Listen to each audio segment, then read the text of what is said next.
वो आए जो लव जिहाद के लिए संघर्ष करें। लव जिहाद के लिए आपका भाई भोपाल का बेटा आलोक शर्मा आपके साथ कंधे से कंधा मिलाकर तैयार खड़ा होगा। हम आए, एक आवाज दें। एक लड़की के साथ अगर कोई पकड़ाता है, कोई चाहे रईस मियां हो चाहे छोटे मियां हो, आप आइए तो मैं एक डाल देता हूं। जिंदगी के अंदर हिंदू समाज की बेटी का धर्मांतरण करना भूल जाएगा। इस बात का संकल्प हमको लेना चाहिए कि नहीं लेना चाहिए? अरे केवल हाथ हिलाने से काम नहीं होगा। आज चिंता का विषय है, आने वाले समय में इसके परिणाम भी दिखाई देंगे। करके तो कोई सोचे, उसकी भी ऐसी सजा मैंने सोच के रखी है कि किस प्रकार से अगर हिंदू समाज की अगर बिटिया का धर्मांतरण होता है, अब उसको सीधी सजा दी जाएगी। उसको छोड़ने का काम भोपाल के नौजवान तो नहीं करेंगे।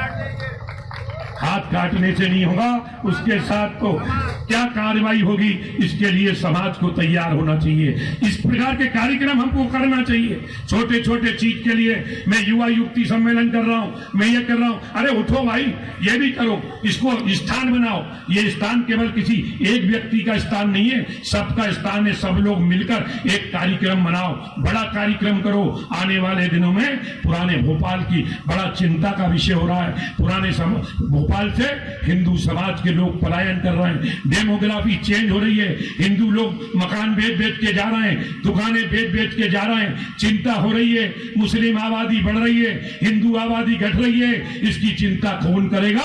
इसकी चिंता आप हमको करना पड़ेगी। केवल आलोचना से कुछ नहीं होगा। करो, कितनी आलोचना कर रहे हो 25 साल से? क्या कर लोगे आलोचना करके? 50 साल के हो गए और कर लो 10-5 साल निकल जाओगे, राम नाम सत्य हो जाएगी। क्या हो क्या रहा है उससे? अरे काम करो, एकजुट हो, सब लोग मिलजुल कर। और हम लोग मिलकर हमने तय किया है 5 जून का दिन भोपाल का ऐतिहासिक दिन होने वाला है कि बागेश्वर धाम धीरेन्द्र शास्त्री पुराने भोपाल के हिंदुओं का पलायन रोकने के लिए इकबाल मैदान से आवाज को गुंजायमान करने के लिए आ रहे हैं। अरे उसमें आओगे कि नहीं आओगे? अरे आओगे नहीं आओगे? या उसमें भी चेहरा उतार के कमियां निकालने के लिए बैठोगे? अरे बताइए, अरे चेहरा क्यों उतर गया? अरे हाथ खड़ा करो,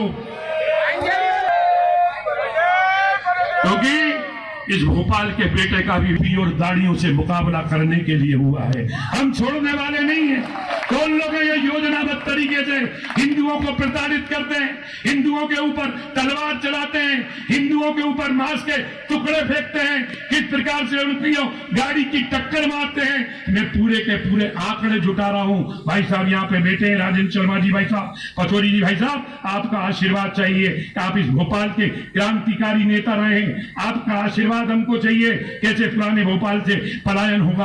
आज कोई फिदा के अंदर हम 80% थे, 20% बचे। ईदगाह हिल खाली हो रहा है। चौक बाजार के अंदर हम 45,000 थे, केवल 3,200 बचे हुए हैं। हम अध्ययन कर रहे हैं हनुमानगंज थाने के अपराध रिकॉर्ड का। मीडिया आता ही नहीं है। मीडिया तो टीटी नगर के नीचे जाता ही नहीं है, अधिकारी आते ही नहीं है। केवल हमारा समाज आज से सुधार करे। भगवान परशुराम जी के जन्म उत्सव पे कि हम कोई की बुराई भलाई नहीं करेंगे। बुराई भलाई जब करो जब कुछ करो समाज के लिए। बुराई भलाई जब करो जब समाज के प्रति हमारा समर्पण हो।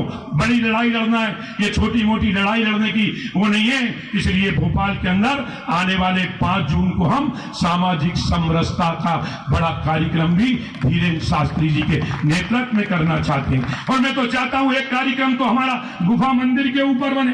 गुफा मंदिर भोपाल के हिंदुओं का आस्था का लोग मिलके करो, क्या रखा है?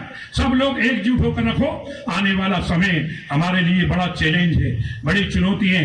आज तो भगवान परशुराम जी से हम यही निवेदन और यही आशीर्वाद मांगते हैं कि भगवान परशुराम आप हम सबको इतनी शक्ति दो, हमारे देश को इतनी शक्ति दो, हमारे देश के प्रधानमंत्री राष्ट्रपति को इतनी शक्ति दो कि कोई भी पाकिस्तान हमारे देश के ऊपर सर उठाकर भी नहीं देख ले, आंख उठाकर भी नहीं देख रहे। आने वाले समय के लिए हम सबको तैयार होना चाहिए। आप सबको मैं मेरा अगर आप ये वीडियो YouTube पर देख रहे हैं तो हमारे चैनल को सब्सक्राइब करें और बेल आइकन को दबाना ना भूलें। अगर आप Facebook पर ये वीडियो देख रहे हैं तो हमारे पेज को लाइक करें।